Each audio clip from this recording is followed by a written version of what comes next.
Bienvenue, c'est lundi sport. On est très heureux d'être en votre compagnie. Je ne suis pas toute seule ce soir. Anne-Marie Nguesson qui revient fraîchement de vacances. Bonsoir, comment tu vas? Bonsoir Fatima, ça va bien, merci. Bonsoir à vous, chers téléspectateurs. Je suis très heureuse de vous retrouver. Voilà.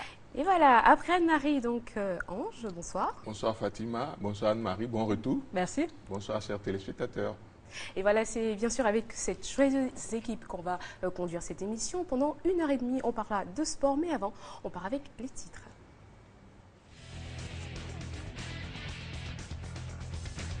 Au programme de ce lundi sport, les Jeux Olympiques d'hiver, Sochi 2014, qui se déroulent en ce moment en Russie. La cérémonie d'ouverture, les participants et le point dans ce numéro. Football, la SEC Mimosa, le COE Sport, le championnat élite jeune et la Coupe de la Ligue seront évoqués. Moto, ouverture de saison, course, spectacle, réaction dans notre édition du jour.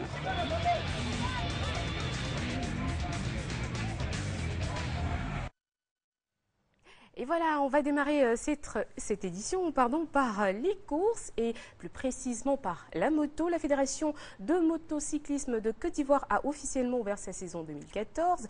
Pour l'occasion, la première journée du championnat national de motocyclisme s'est déroulée, c'était hier, au quartier Biafra de Treichville. Les détails de la compétition avec Ange Soukrou. 10 minutes plus un tour du circuit de Biafra, long d'1 km 350. C'est le programme des cyclomoteurs 50 cm3. 12 concurrents sont alignés pour l'ouverture de la saison 2014 de la Fédération motocyclisme de Côte d'Ivoire. Ils prennent possession du circuit pendant 3 manches.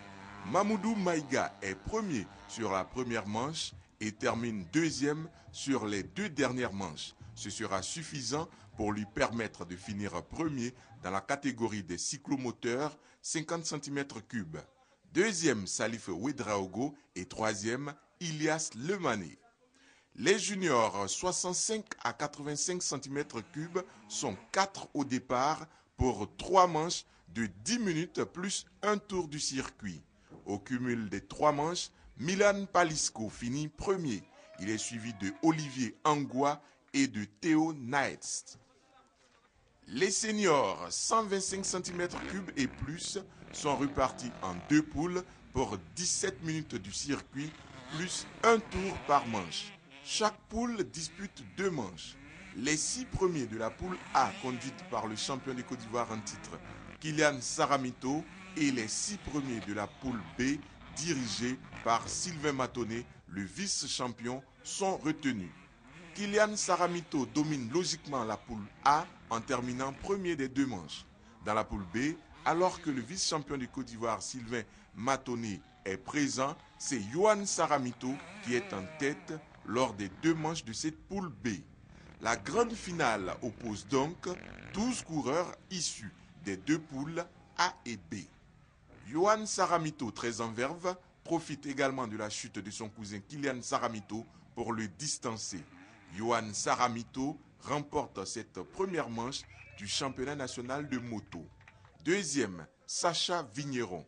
Le champion de Côte d'Ivoire, Kylian Saramito, termine troisième. Et voilà, nous venons donc de voir la course à laquelle a assisté Ange Soukrou. Ange, qu'est-ce qu'on peut retenir de cette course ? Déjà, il faut savoir qu'à peine un peu moins de 2 mois après la fin de la saison 2013 de la Fédération de motocyclisme de Côte d'Ivoire, c'est reparti pour une nouvelle saison. Les athlètes ont répondu présents. Il y avait un nombreux public au quartier Biafra de Treichville et on a vu que tout le monde avait envie de se donner pour cette première journée du championnat national de motocyclisme. Les courses ont été belles et en tout cas ceux qui ont pu s'illustrer hier, on les découvrira au fur et à mesure de cette émission. C'est un peu le côté spectaculaire qui attire le monde, n'est-ce pas? C'est clair.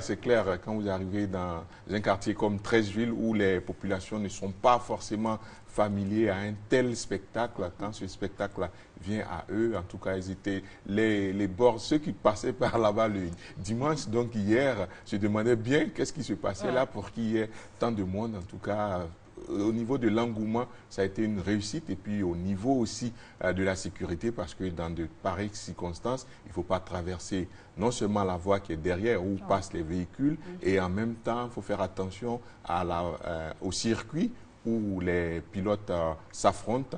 Il faut faire un coucou, en tout cas, aux éléments du 29e arrondissement de Treichville, piloté par le commissaire Wakubwe Médard, qui, pour ma part, ont fait un travail intéressant.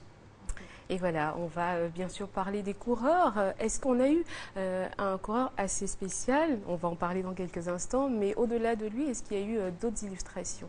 Oui, les coureurs sont venus avec, en tout cas, la ferme volonté de tenter d'être champion de Côte d'Ivoire. La saison vient d'être finie, on connaît le champion, c'était Kylian Saramito. Et bien, tous les autres qui n'ont pas été champions veulent une seule chose, c'est que Kylian ne se succède pas à lui-même. Kylian, lui, espère être champion de Côte d'Ivoire pour la 2e année consécutive. Donc, chacun vient avec ses ambitions, avec son écurie. Ça donne du monde, ceux qui viennent pour aider, les mécaniciens, les personnes qui s'occupent ne serait-ce que de la nourriture, des pilotes. C'est tout un monde, tout. Et puis, ils sont issus de clubs où ils se sont entraînés pendant ces moins de 2 mois pour revenir à la compétition, pour se faire plaisir, parce que le motocyclisme, c'est la passion. Donc, ils ont cette passion-là, mais aussi l'envie d'avoir des résultats sportifs. Alors, on le disait à l'instant, cette première journée du championnat national de motocyclisme a été marquée par une spectaculaire performance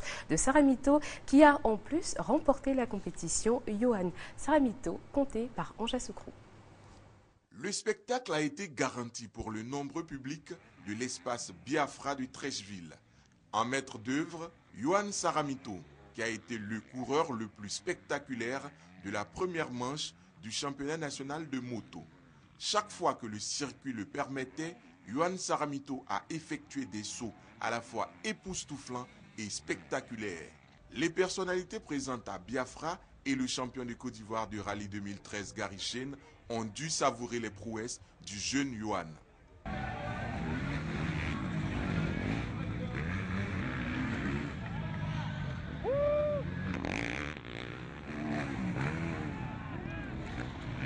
Johan Saramito n'a pas fait que remporter la première manche du championnat de moto. Il a su apporter de la variation à sa course. Depuis l'âge de 12 ans, je fais de la moto. J'ai 20 ans aujourd'hui, donc j'ai beaucoup roulé dans ma vie et je maîtrise un peu, quoi. Depuis la saison dernière, Johan Saramito est dans l'ombre de son cousin Kylian Saramito et de Sylvain Matonnet. S'il décide de disputer toutes les manches du championnat, il peut être un sérieux prétendant pour le titre. Alors avant d'expliciter bien sûr ce qu'on a vu, est-ce que c'est un exemple de commencer la moto aussi jeune? Oui, c'est clair. Il faut commencer jeune pour pouvoir au fur et à mesure connaître la moto, maîtriser les engins et pouvoir aller de l'avant. On ne peut pas avoir peut-être un âge avancé et puis venir automatiquement. Vous avez vu... C'est dangereux. Non, c'est pas dangereux du tout. Bon, c'est clair qu'il n'y a pas de sport qui ne soit pas dangereux. Même à la natation, on peut se faire mal, même si on est dans l'eau. Mais il faut pouvoir maîtriser. C'est un sport qui a quelques risques quand même, parce qu'il faut savoir que l'un des concurrents, lors de l'essai de la veille, donc le samedi, vraiment est tombé d'une manière assez dangereuse. Et bon, je pense qu'à l'heure où je vous parle, il est encore hospitalisé à la PISAM parce qu'il a eu quelques fractures. Donc, il faut faire attention et de commencer tout jeune. Dans le premier sujet que je vous ai rapporté, vous avez pu voir qu'il y a les tout petits, des 65 à 85 cm3. Ce sont des gamins. Bien sûr, ils ont des engins adaptés à leur âge. Voilà, donc 65 à 85. Les plus grands, c'est 125 cm3 et plus. Donc là, la machine est encore plus grande. Donc on commence tout petit, on se familiarise, on apprend. Il y a même une école de moto en Côte d'Ivoire où vous pouvez aller apprendre et puis au fur et à mesure, vous avez vu Kylian, non, plutôt Johan, parce qu'on a l'habitude de parler toujours de Kylian. Donc ouais, c'est le cousin. Donc Johan, ça fait 8 ans de moto, de 12 ans à 20 ans, 8 années de moto. Bon voilà, ça donne les résultats que vous avez vus là.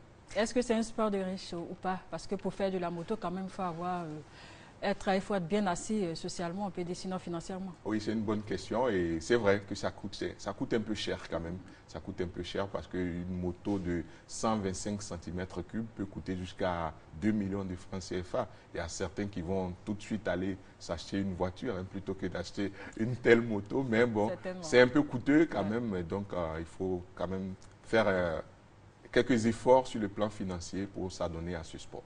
Okay.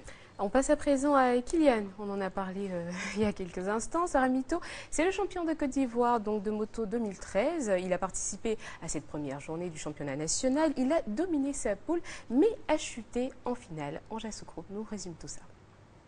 Le champion de Côte d'Ivoire en titre était attendu pour l'ouverture de la saison de moto en Côte d'Ivoire. Tête de poule du groupe A, Kylian Saramito est à la hauteur de son palmarès. Il domine les 2 manches de la poule A en étant chaque fois le premier à finir la course. Kylian Saramito semble donc dans de très bonnes dispositions et motivé pour démarrer la saison comme il a terminé. Mais en finale, le champion de Côte d'Ivoire a du mal à s'exprimer dans la meute de coureurs sur un circuit pas assez ouvert. D'abord coincé, Kylian Saramito perd la tête de la course. Dans sa remontée, il est victime d'une chute. Kylian Saramito se relève et repart. Mais ses concurrents directs, Sacha Vigneron et surtout Yohan Saramito, ont déjà fait le trou. Le champion de Côte d'Ivoire 2013 finit tout de même sur la 3e marche du podium. J'ai sauté de côté et j'ai atterri trop fort dans le plat. Donc mes poignets n'ont pas pu supporter et je suis tombé. Kylian Saramito est certes déçu, mais il reste confiant pour le reste de la saison. Alors avec Ange, on va revenir donc sur le classement de cette première journée. Oui, c'est Yohan Saramito qui finit donc premier sur le championnat national, comme aiment à le dire 2 anciens, Eugène Kakou et Georges Adou. Si le championnat national de moto s'arrêtait aujourd'hui, eh bien, c'est Yohan Saramito qui serait champion, mais ce n'est pas le cas. Bon, donc, Yohan est en tête pour le moment au championnat national et il est suivi de Sacha Vigneron, donc le fils de son père. Et puis 3e, le champion sortant qui est Kylian Saramito. D'accord. Anne-Marie, une question à Ange? Non, je voudrais savoir si Kylian pourra trouver les ressources nécessaires pour revenir à flot, pour pouvoir reprendre sa place de l'année dernière. Oui, c'est possible? Oui, il était assez déçu. Bon, il était au bord des larmes, mais bon, je pense que le garçon commence à mûrir. Peut-être qu'il y a 1 ou 2 ans en arrière, il aurait carrément fondu en larmes. Mais bon, là, les larmes étaient carrément à côté, mais il a fait l'effort de se retenir. Bon, le championnat n'est qu'à son début. Nous sommes à la première manche. Il y en a 10. Donc nous n'en sommes qu'à la première. Je pense qu'il a largement le temps de revenir dans la course et puis d'essayer de se succéder à lui-même, comme je l'ai dit tantôt. Mais ce qu'il doit savoir, c'est un aperçu de ce qui va se dérouler tout au long de cette saison. La lutte risque d'être très, très compliquée. Les autres ne vont pas venir pour dire que bon, les champions, bon, nous on est venus te regarder. Non. Voilà, tout le monde doit se battre pour essayer de ravir le titre de champion de Côte d'Ivoire de moto. Alors, ils ont activement participé à cette première journée du championnat national de moto en tant qu'athlète, responsable de la sécurité ou organisateur. Anja Soukro leur a tendu son micro. C'était pas facile du tout. Hein. J'avais beaucoup de stress. Je pensais être dans les 3 premiers. Je pensais pas être premier du tout. Mais je me suis donné à fond. J'ai fait le meilleur possible de moi-même et puis voilà. Hein. Je me suis débrouillé et voilà, j'ai réussi à gagner. J'ai réussi à être 2e. Ça, grâce à l'entraînement. Ça n'a pas été compliqué devant Kylian, devant Yohan. Comment tu as organisé ta course? J'ai essayé de garder le même rythme sans forcer pour pouvoir réussir à terminer dans les premiers. Depuis le samedi, nous avons mis en place un dispositif de sécurité. Nous avons déployé 20 personnes depuis le samedi jusqu'à aujourd'hui dimanche. Et donc nous avons quadrillé tout le secteur, tout le circuit afin d'éviter des dérapages, afin que des personnes ne pénètrent sur la piste. On a profité des erreurs que nous avons faites l'année dernière pour améliorer. On a lancé très vite, ce n'était pas évident. Mais je vois que ça a été bien, le niveau a été très bien levé. On a eu le soutien total de la mairie. Monsieur le maire était là, monsieur le maire de Treichville, monsieur le maire de Marcory était là, le ministre des Sports était là, son directeur de cabinet était là. Donc, ça, c'est la volonté politique déjà qui s'affiche derrière notre discipline, c'est déjà bon. Maintenant, il y a des sponsors à qui on a dit de venir voir. Je dis, venez, vous voyez, vous allez voir qu'on peut faire mieux. Il faut que nous entendons juste avec la presse, les choses vont bien se passer. On enchaîne avec les réactions des personnalités. Le maire de Treichville, M. François Amichia, et le ministre des Sports, M. Alain Lobognon, étaient présents à cette ouverture de saison de moto. Leur réaction au micro, toujours de Anja Soukrou.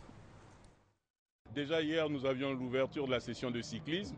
Aujourd'hui, nous avons le motocross. Nous ne pouvons que remercier les présidents des fédérations qui ont choisi la commune de Treichville pour abriter ces deux manifestations importantes. Et comme vous avez pu le constater, c'est une manifestation sportive qui a entraîné beaucoup de monde, une bonne mobilisation. La moto est un sport mal connu des populations de Treichville. Je crois que c'est un moyen pour nous de vulgariser cette manifestation et puis espérer que des jeunes de Treichville pourront monter eux aussi une écurie pour qu'à la prochaine édition, on ait une représentation de jeunes de la commune de Treichville. En tout cas, je voudrais adresser toutes mes félicitations et tous mes encouragements à la Fédération ivoirienne de moto, à l'équipe qui a organisé et puis surtout aux forces d'ordre qui ont permis de canaliser les populations parce que la dernière édition, nous avions eu quelques soucis de sécurité. Cette fois-ci, la compétition a été entièrement sécurisée. Je crois que bravo et félicitations à tous les comités d'organisation. Il faut saluer le retour de la moto. Nous pensons qu'une telle organisation est à saluer.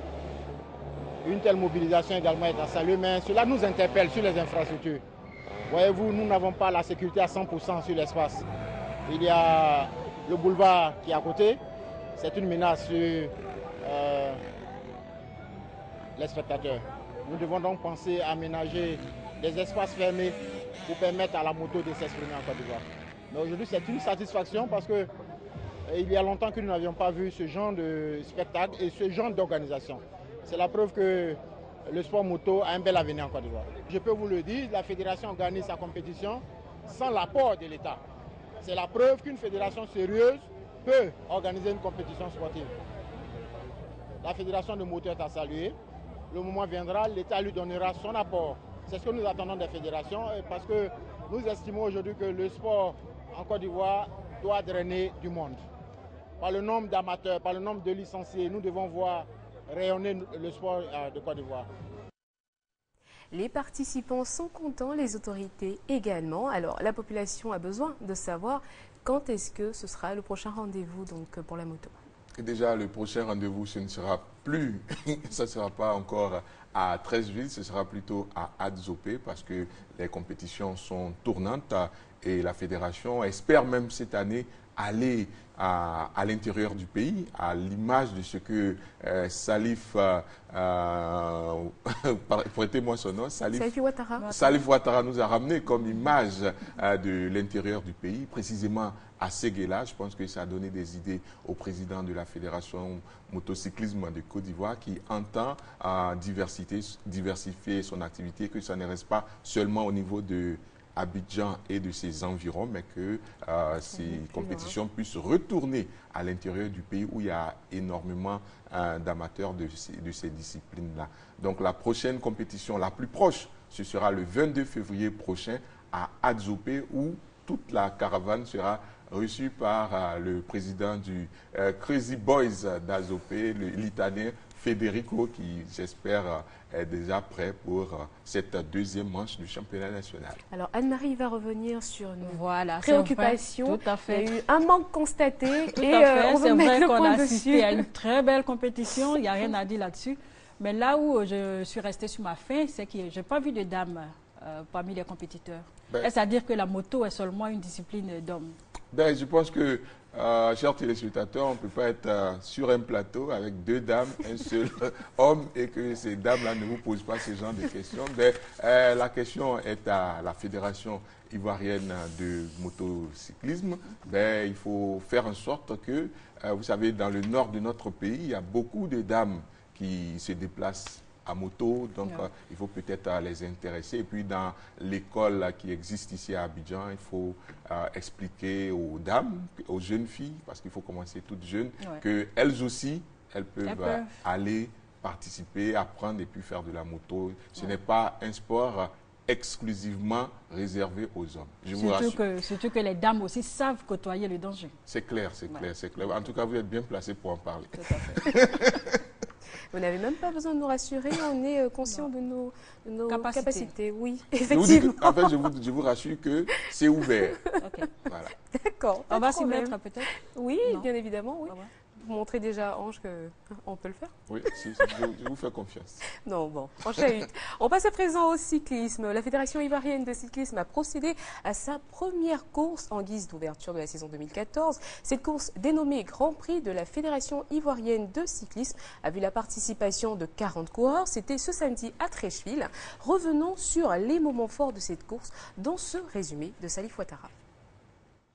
C'est sur une distance de 72 km, soit 45 tours de l'avenue 27 de Treichville, que le Grand Prix de la Fédération ivoirienne de cyclisme s'est couru. Première course de la saison 2013-2014, la route de la Petite Reine a mobilisé pour cet événement 11 clubs et plusieurs spectateurs. Après le coup d'envoi, les 40 coureurs tentent de prendre la tête du peloton. Il faut attendre le 8e tour pour que le numéro 26, Souleymane Traoré, de la SOA, se signale. Il enchaîne les coups de pédale avant de se faire attraper au 15e tour. Les sociétaires de l'AS Cavel de Koumassi n'ont pas encore dit leur dernier mot. 42e tour, 5 coureurs se démarquent du peloton. Souleymane Traoré de la SOA sent la fin de la course. 43e tour, 44e. Au 45e, il s'impose leader et remporte le Grand Prix devant Inissa Grebré et Thomas Kouadio, tous deux de l'AS Cavel de Koumassi, sur un temps de 2 heures, 1 minute 15 secondes. J'encourage tous mes amis pour le cyclisme. Je suis content de cette victoire. Je suis heureux. Vous voyez le monde qu'il y a. Et donc, c'est que le cyclisme est encore en bonne position. Je dois dire d'abord le privilège et l'honneur qui a été fait à la commune de Treichville d'abriter le lancement de la saison de la Fédération ivoirienne de cyclisme. Notre grand espoir, c'est de voir notre équipe nationale de cyclisme et nos équipes être à la hauteur, soit autour du Faso, au Cameroun, au Gabon, au Rwanda. On a déjà des résultats prometteurs, mais on espère qu'avec ce début de saison, on pourra concrétiser ces espoirs-là. On reste avec la Fédération ivoirienne de cyclisme qui aura fort à faire cette saison au vu de son calendrier annuel très chargé, un calendrier qu'explicite son président, M. Jean-Marie Alakouedio, dans ce reportage signé Salif Ouattara et Alcès Noélie. Cette saison s'annonce pleine de compétition, mais la grande priorité du président Alakwame, c'est de renforcer les activités de la fédération dans tout le pays. Cela se fera par l'organisation de nombreuses courses à Abidjan et surtout à l'intérieur du pays. Nous avons pas mal d'activités que nous avons prévues au programme. Faire en sorte que toutes les 2 semaines, donc 2 fois dans le mois, nous organisons une compétition à Abidjan ou aux alentours d'Abidjan. Donc en dehors de ces compétitions que nous allons organiser en fin de semaine, nous avons également pour ambition d'animer certaines grandes villes de l'intérieur. Je veux parler d'Abangourou, je veux parler de Bouaké, je veux parler de San Pedro et également les 72 heures que nous voulons organiser dans la région du Sud. Autre priorité de la fédération, le Tour cycliste de Côte d'Ivoire. La route de la Petite Reine va parcourir à nouveau l'ensemble du territoire ivoirien du 6 au 12 septembre, suivi du Grand Prix du Tour d'Abidjan le 14 septembre. Ce Grand Prix réunira tous les pays participants du Tour cycliste de Côte d'Ivoire. Les rendez-vous internationaux ne seront pas en marge du calendrier annuel. Les coureurs ivoiriens répondront présents à une dizaine de compétitions un peu partout en Afrique. Nous allons participer à au moins une demi-douzaine de compétitions pour lesquelles nous allons nous organiser pour faire partie de nos cyclistes. Celles-ci débuteront le 8 mars avec le Tour du Cameroun et s'achèveront par le championnat d'Afrique qui aura lieu en novembre en Afrique du Sud. Les vélos tout-terrain se sont également illustrés à Bingerville le 2 février dernier. Objectif, décrocher le trophée Julien Go-Abli. Résumé, Sébastien Wagner. Une course contre la montre individuelle d'une distance de 17 km a dominé cette compétition de VTT. 50 athlètes de 6 clubs étaient représentés. Les athlètes de la SNCI ont montré de belles qualités. Ils ont raflé les 3 premiers trophées sur les 4. Chez plus de 50 ans, le meilleur chrono a été réalisé par Badreddine Ouad, son temps 49 minutes 21 secondes. Plus de 40 ans, William Farah de la SNCI a été plus rapide. Il a bouclé les 17 km en 43 minutes 31 secondes. Vladimir Lorté de la même équipe s'est imposé chez plus de 30 ans en 37 minutes 24 secondes. Le président de la Fédération ivoirienne de cyclisme, Alakwame Jamari, a remercié et encouragé les athlètes qui ont animé cette première compétition de la saison.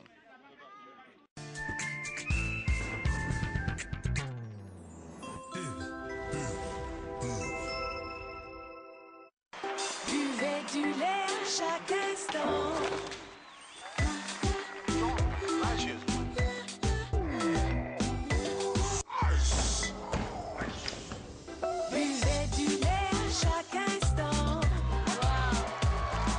Le lait Bonnet Rouge regorge de micronutriments essentiels. Alors, plus on en boit, plus on a de force.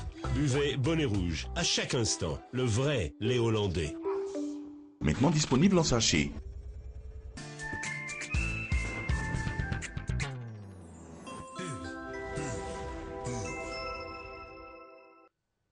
Nous accueillons à présent sur notre plateau Maître Azoumana Siaka, secrétaire général de la Fédération ivoirienne de taekwondo. Bonsoir monsieur. Bonsoir. Bienvenue sur notre plateau. Merci. Alors vous êtes là ce soir pour nous parler des activités qui se sont déroulées cette semaine et celles à venir. Mais avant de vous avoir en interview, on va d'abord partir avec un reportage. La Fédération ivoirienne de taekwondo a reçu la visite d'un grand maître du 4 au 8 février dernier. Il s'agit de maître Benjamin Jones, ceinture noire 8e dan, instructeur international. Les détails de cette visite avec Anne-Marie Nguessin. Parti d'Abidjan il y a une quarantaine d'années, le grand maître Benjamin John, ancien élève de feu maître Arsène Zirignon, était récemment à Abidjan. Un séjour bref mais riche en événements, au regard des audiences et visites qui ont meublé l'agenda du grand maître Benjamin John, ceinture noire à 8e dans Koukillon, arbitre international olympique, instructeur international, formateur de haut niveau et auteur de plusieurs ouvrages sur le taekwondo. C'est d'abord le président de la Fédération ivoirienne de taekwondo, maître Bamba Cheikh Daniel, qui lui a traduit le traditionnel Akwaba, suivi d'un déjeuner en compagnie du secrétaire général, la maître Hans, du directeur technique national, la maître Suleiman Kone, et de maître Adou Paul, ami de longue date du grand maître Benjamin John. Ensuite, ce sont les grands maîtres Koulibaly Siaka, Diomandé Mamadou, dit Wallace, Crédit Ayemou Lucien, Gadou Benoît dit Benito, qui l'ont reçu au bureau du premier site. Ces audiences ont pris fin par celle que le président fondateur de la Fédération ivoirienne de taekwondo, le général la ministre Gaston Wassena Kone, a bien voulu lui accorder à son domicile. Que de souvenirs. Après ces audiences et avant de quitter son pays, la Côte d'Ivoire, le grand maître Benjamin John a visité le siège social et le bureau technique de la Fédération ivoirienne de taekwondo. Au siège administratif et social, le grand maître a pu se rendre compte que pendant ces 40 années d'absence, les choses ont beaucoup évolué au niveau de sa fédération nationale. C'est un siège moderne et bien équipé en matériel informatique, d'outils de communication et les trophées glanés de 1975 à 2013 qu'il découvre avec admiration. Il brandit d'ailleurs fièrement le premier trophée remporté de haute lutte par les Théo Dossou et Pama Emmanuel à Séoul en 1975. Par une brève présentation vidéo, le secrétaire général, la maître Azoumana Siaka, est revenu sur les acquis de la Fédération ivoirienne de taekwondo qu'il a quitté au début des années 70, alors qu'elle ne comptait à peine que 500 licenciés. Aujourd'hui, elle fait 35 000 licenciés avec 22 ligues, dont 11 à l'intérieur de la Côte d'Ivoire, se classant meilleure fédération sportive nationale. Après le siège, cap a été mis sur le bureau technique, 6 au stade Félix Houphouët-Boigny, au plateau. Là, l'attendaient les supporters du comité de soutien des mamans éléphants taekwondo, l'encadrement technique national, les formateurs évaluateurs et tout le corps arbitral. Le Dojanga national a été visité et des présents ont été remis à tous les maîtres. Rappelons qu'arrivé à Abidjan le mardi 4 février, c'est le samedi 8 février aux environs de 18h, que ce grand maître de taekwondo s'est envolé pour la France où il réside depuis plus de 40 ans. Notons également que le grand maître Benjamin John est directeur de société et consultant en management. Maître John, on a pu voir beaucoup d'émotions dans ce reportage. Est-ce que vous pouvez nous parler un tout petit peu de ce monsieur? Ben, comme Anne-Marie l'a dit, que de souvenirs. Ça fait un peu plus de 40 ans que le grand maître a quitté la Côte d'Ivoire, si bien que beaucoup d'Ivoiriens, beaucoup de taekwondais ne le connaissent pas assez. Et on a eu l'avantage cette année, en 2014, de l'accueillir donc à Abidjan. Il est venu et il a tenu à saluer tout le monde, tous ceux qu'il a connus avant de son départ. Vous l'avez vu dans le reportage, la plupart de ceux qui l'ont accueilli sont les personnes de sa génération, notamment le grand maître Koulibaly Siaka, maître Crédit Lucien, qui étaient tous donc dans le dojo du grand maître Arsène Réunion. Il est venu en Côte d'Ivoire le 4, il est parti le 8. Pendant 4 jours, ça a été un séjour plein, j'allais dire un événement. Un événement, d'accord. Alors on sait très bien qu'une visite n'est jamais fortuite. C'était quoi l'objectif cette fois-ci? Non, il est venu pour 2 raisons. D'abord, il avait envie de revenir dans son pays natal. Beaucoup, au départ, certains d'entre nous pensaient qu'il était béninois. Or, il est ivoirien. Son père est de Grand Laou. La preuve, quand il est arrivé la dernière fois, il a fait un tour à Grand Laou sur la tombe de son père avant de revenir sur Abidjan. Et donc, il est venu pour 2 raisons. La première raison, c'est de pouvoir donc rencontrer sa famille, rencontrer ses amis et surtout saluer la Fédération Ivoirienne Taekwondo. Là où il a fait ses premiers pas, c'est d'ici qu'il est parti. Ceinture blanche, ceinture jaune, ceinture rouge, jusqu'à la ceinture noire. Et puis donc il est allé en France. C'était tout à fait normal qu'il revienne un jour saluer donc ses pairs. C'est ce qu'il a fait. Et comme on l'a dit dans l'élément tout à l'heure, il est directeur de société, consultant en management. Donc il a profité également pour prendre la tâche avec ses partenaires qu'il a ici sur place. C'est un séjour vraiment qu'il en a profité pleinement. Est-ce que vous allez tirer quelque chose quand même de sa venue? Est-ce qu'il y a des perspectives dans ce sens? Oui, tout à fait. Dans l'élément tout à l'heure, Anne-Marie l'a dit, il est arbitre international olympique. Donc, il a une autorité sur le plan international qui n'est pas du tout à démontrer. Et donc, vous l'avez vu également, tous nos arbitres étaient présents. C'est pour dire au corps arbitral qu'il est prêt à les soutenir. C'est pour dire également à nos formateurs ici qu'il peut les appuyer parce qu'il est instructeur international, formateur. Et donc, il a longuement échangé avec le président de la Fédération Ivoirienne Taekwondo, M. Bamba Cheikh Daniel, sur de divers sujets, notamment sur la formation des formateurs, sur la carrière des arbitres internationaux. Il a proposé un certain nombre de choses au président de la Fédération, particulièrement par rapport à la carrière des arbitres internationaux.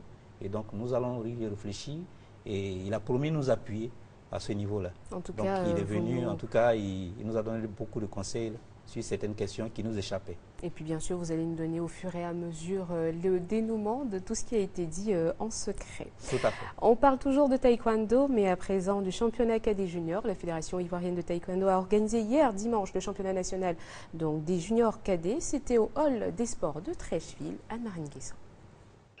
Ils sont venus de l'intérieur du pays, notamment de Bouaké et d'Abangourou et du district d'Abidjan, pour prendre part à ce championnat national cadet et junior, filles et garçons.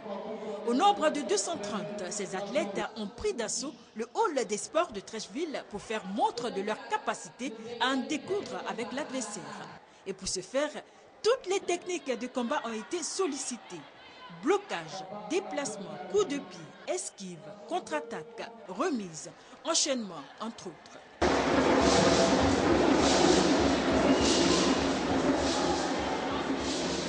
Soutenus par le public et le comité de soutien des mamans éléphants taekwondo, certains athlètes ont pu franchir non sans grande difficulté les différentes étapes pour se retrouver en finale. Là, les meilleurs des 9 catégories de poids des cadets juniors, filles et garçons, ont été tous récompensés. La mascotte a par ailleurs démontré que les taekwondoïnes ont plus d'une corde à leur arc.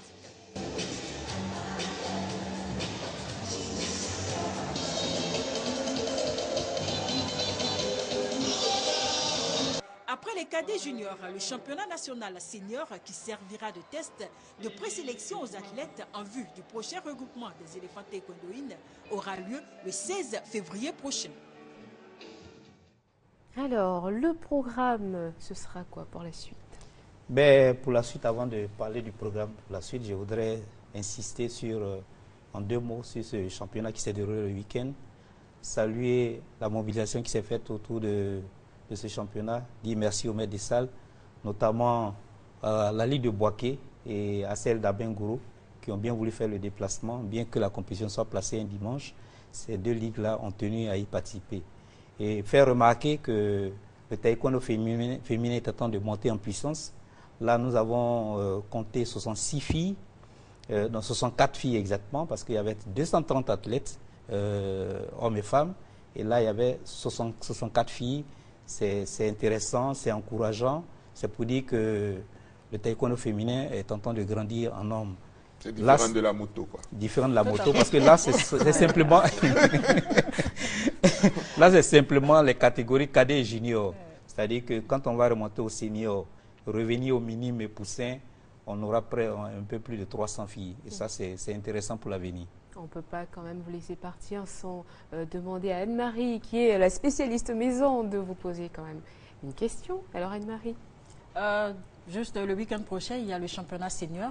On en a juste parlé à la fin de l'élément tout à l'heure. Qu'est-ce qui va caractériser ce championnat-là? Alors, d'ici quelques semaines, j'allais dire d'ici 1 mois et demi, nous allons commencer les activités, nos participations au plan international vont démarrer. Donc il faut préparer nos athlètes, il faut préparer nos athlètes seniors. Et comme chaque année avant les compétitions internationales, nous avons des phases de présélection qui nous permettent donc d'appeler les athlètes qui sont prêts, techniquement prêts, tactiquement prêts. Et donc cette compétition du 16 va nous aider donc à retenir ceux qui sont tactiquement et techniquement prêts pour commencer donc les regroupements. Et puis par la suite, on pourra passer à la phase de sélection. Et je voudrais profiter donc de votre antenne pour donner les grandes activités qui vont se dérouler d'ici quelques jours. Il y a donc la cérémonie d'investiture du comité directeur qui va se tenir dans 2 semaines, précisément à la fin du mois de février. Et puis, mais avant la cérémonie d'ouverture, nous aurons le séminaire de formation des présidents des ligues. Contrairement aux autres années, cette année, le président de la fédération, M. Bamba Cheikh Daniel, a tenu donc à insister sur la formation des présidents des ligues et puis à leur donner donc leur cahier de charges. Chaque président des ligues aura un cahier de charges bien défini. Désormais, à la fin de chaque saison, il faut venir rendre compte au comité directeur du cahier de charges qu'on va leur remettre à l'occasion donc de la cérémonie d'investiture. Donc ce sont les 2 événements majeurs. En plus du championnat senior qui aura lieu le 16, nous aurons donc le séminaire de formation des présidents des ligues. Je demande donc aux présidents des ligues, les 9 qui sont nouvellement nommés, de s'appeler